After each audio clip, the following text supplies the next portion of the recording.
शाम प्राची टीवी पर सीरियल देख रही होती है। तभी उसकी सास वहां आती है।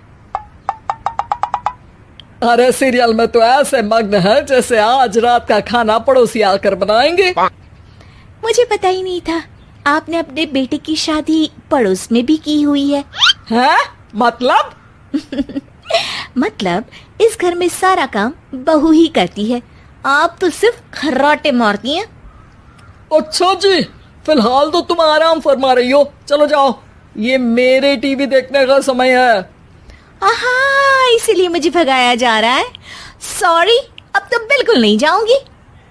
प्राची की इस बात पर दोनों सास बहू के बीच टीवी रिमोट के पीछे बच्चों जैसे छीना झपटी शुरू हो जाती है, जिसके बीच श्लोक भी काम से घर वापस आ जाता है।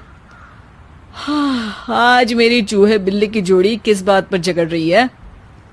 अरे तेरे बीवी मुझे टीवी ही नहीं देखने दे रही।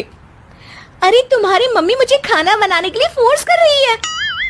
अरे वाह, ऐसे बेतुके रीजन पर तो बच्चे भी झगड़ा नहीं करते। अरे मुझे कुछ मत बोल, सब इसने ही शुरू किया है। हाँ हाँ, जैसे आप तो बहुत दूध की धूली है ना। अरे बस, दोनों चुप। प्राची जाओ, खाने की तैयारी करो। और माँ तुम छोड़ो, तुम्हें क्या बोलूं, शांति से अपना सीरियल देखो, मुझे दोबारा लड़ने की आवाज सुनाई नहीं देनी चाहिए। ऐसा बोलकर श्लोक वहां से चला जाता है, जिसके पीछे पीछे प्राची भी कुछ न कुछ बड़बड़ाते हुए रसोई में चली जाती है। हाँ हाँ, सासू जी को तो कुछ बोलेंगे ही नहीं, बस मुझ पर ही हुक्म चलता है, खाना बनाओ, जैसे मैं इनके घर में खाना बनाने के लिए आई हूँ। इसी तरह शाम बीतती है और रात को श्लोक और प्राची की सास खाना खाकर सोने चले जाते हैं, लेकिन प्राची गुस्से में कुछ खाए बिना काम में ही लगी रहती है। इस घर में किसी को घंटा फिक्र नहीं पड़ता, मैं खाऊं या भूखी रहूं। प्राची कुछ देर के लिए रसोई से बाहर जाती है और जैसे ही वापस आती है तो वहां दूध का भरा ग्लास देखकर हैरान रह जाती है। फिक्र पूरी है, बस दिखाना नहीं है। प्राची दूध पीकर सोने चली जाती है और अगली सुबह एक बार फिर सास बहू का कार्टून नेटवर्क स्टार्ट हो जाता है। ये तुमने ही किया है। अरे अजीब जबरदस्ती है, मैं बोल रही हूँ मैंने कुछ नहीं किया। दोनों ने मिलकर पूरे घर को पागल खाना बनाया हुआ है। यहाँ कोई नॉर्मल इंसान तो रह ही नहीं सकता, इसीलिए अब पड़ोसी क्या रिश्तेदार भी घर आने से कतराते हैं। और सुन बेटे, तू भी चंगा, तेरी माँ भी चंगी, तेरी बीवी भी चंगी, रिश्तेदार। हाँ जी, आपको नहीं पता क्या, गंगाधर ही शक्तिमान है, रिश्तेदार ही। हाँ हाँ, बस समझ गया। कभी जानवरों जैसे लड़ेंगी तो कभी जुगलबंदी करेंगी। भाई मैं आप दोनों के बीच में नहीं फंसना चाहता। सास बहू की इस मनमौजी जोड़ी से परेशान होकर श्लोक अपना सिर खुजलाता वहां से चला जाता है। चलो अब मैं भी कीर्तन में जा रही हूँ। इस पर जैसे ही सास कमरे में अपना पर्स लेने जाती है तो वहां नाश्ते की प्लेट रखी देख मुस्कुराने लगती है और नाश्ता करके घर से बाहर निकलते हुए कुछ पैसे टेबल पर रख जाती है, जिसके कुछ देर बाद सिलेंडर वाला घर आता है। ओ मुरी मैया, मैं सिलेंडर के बारे में तो बिल्कुल भूल ही गई थी। घर खर्च के सारे पैसे भी मम्मी के पास है और श्लोक से बोला तो उल्टा 4 बात सुनाएंगे।